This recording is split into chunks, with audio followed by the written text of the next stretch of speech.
is looking forward to, quote, a new season in the playoffs. Take a listen.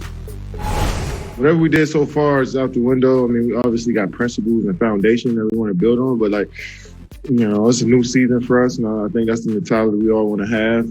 We did some solid things throughout the regular season, but we just want to continue to keep getting better, but not, realize that the regular season is over. This is a new vibe for us. So I'm looking forward to the preparation we go through, just the whole journey I'm looking forward to. I'm looking forward to having NBA analyst Chris Broussard chime in on this block because I'm coming for blood. But Marcellus, yes, you up first. Would anything less than a title be a disappointment for the Nets? No, it wouldn't be a disappointment for the Nets. I want to keep things in perspective. First, let's properly define what disappointment is. It's the gap between expectations and reality, where this team will fall. What are the expectations? Are you expecting them truly to go out there and win it all this year, or are you hoping for them to go out there and win it all this year? I think they're going to come out the East, but to win it all, I will fall short of making that declaration. So that's part one. Part two is, let's just be real about this. I think we're all standing on this premise of championship or bust based on what we see in their talent level. Must I remind people that when we saw the Big Three go to Miami in their first year, they didn't win it all in year one? Must I remind people that when I saw LeBron James come to the Los Angeles Lakers in year one, he didn't win it all. Matter of fact, he didn't even go to the playoffs. Must I remind you that Kobe, going back, respect, rest in peace. Yeah, look at your face, Chris Broussard. Fix it. And you go back to Kobe Bryant and his first year when he had to go against the Big Three, they didn't win it all, but then he went back to back. Point being is you don't have to win it in year one, even though people see the talent level that can contend for that same championship. So if you guys are going to push back on this, trust me, I got 2 pages of notes to come back with some more conviction. I ain't pushing back. I'm bringing a whole trailer back at you, big dog. Oh. Yes. It would be a huge, gigantic disappointment if the Brooklyn Nets did not win the title this year. And why would it be a disappointment? Why? Because you said it yourself. Expectations minus reality equals disappointment. Oh. The expectation is for the Nets to win a chip. Oh. Why is the expectation for the Nets to win a chip? Yeah. Because they have 2 former MVPs within the last 7 years on their squad at the age of 32 and under. Mind you, Steph Curry, who's 33, just won a scoring title, so we know you can play the game of basketball at a high level above the age of 32. With that being said, Marcellus Wiley, when the Heat didn't win the title their first year, that was a disappointment. When the Clippers didn't even make it to the finals last year, that was a disappointment. When LeBron James got hurt his first year in LA, that was a disappointment. All of these things you speak of are, in fact, disappointments. So how can you put Kevin Durant, your king, the best player in the NBA, plus James Harden, the best scorer of this generation, plus Kyrie Irving, maybe the most skilled player to ever touch a basketball, on the same team, and it not be considered a disappointment? For it not to be considered a disappointment if the Nets were to lose the title or not even make it is an indictment on superstar Kevin Durant. It is an indictment on Kevin Durant and his greatness if we were to say it is not a disappointment if the Nets lose a title. Why is it an indictment on Kevin Durant's greatness?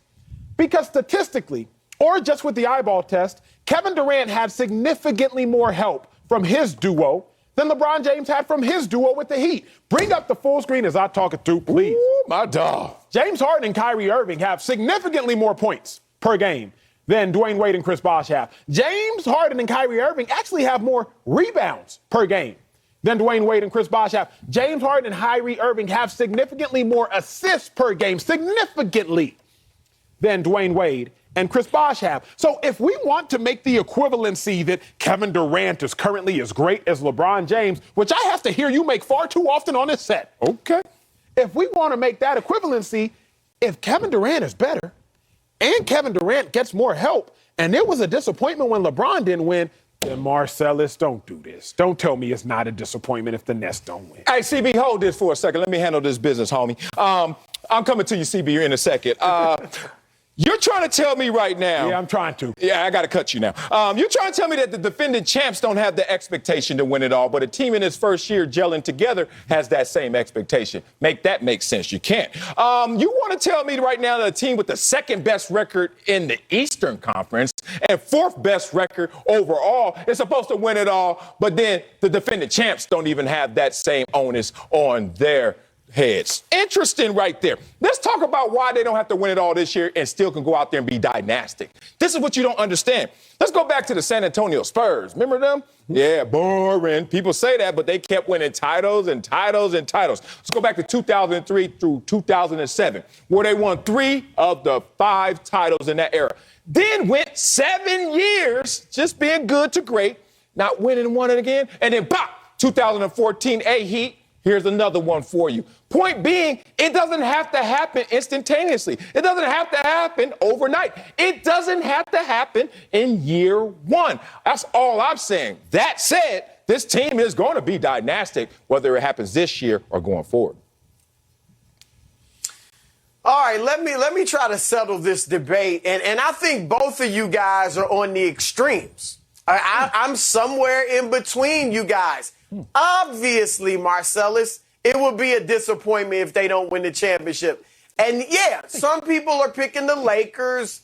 A couple are picking Philadelphia, maybe the Clippers.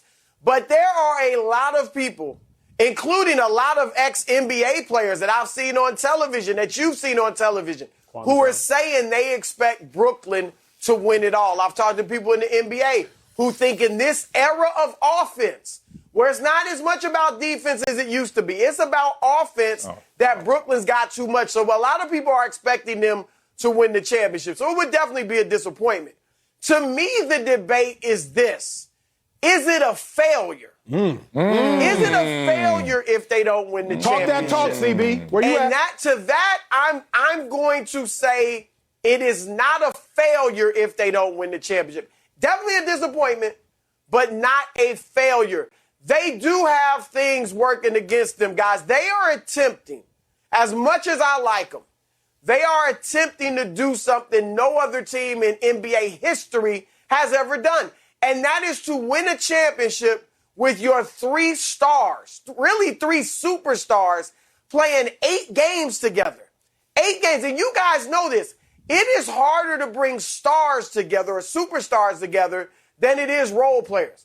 Because superstars are used to being the man. And when superstars link up with 2 other superstars, now everybody has to step back a little bit, defer a little bit, play a little differently than normal. And so it's tough to bring superstars together, right? It takes a little time. So 8 games generally isn't enough time. So because of that, they have, I won't even say a built-in excuse, but that would be a legitimate explanation if they don't win the championship. Now, you can use that same logic for if they lose to Milwaukee or if they lose to Philadelphia in the East, but they got too much talent for that. They do. Acho, you talked about it. 2 MVPs, all that, 2 guys who've already won championships. So I'm not going to give them that much rope. So I'm going to say it's a failure if they don't win the East. It's a failure if they don't at least get to the finals. And then if they lose to LeBron and AD,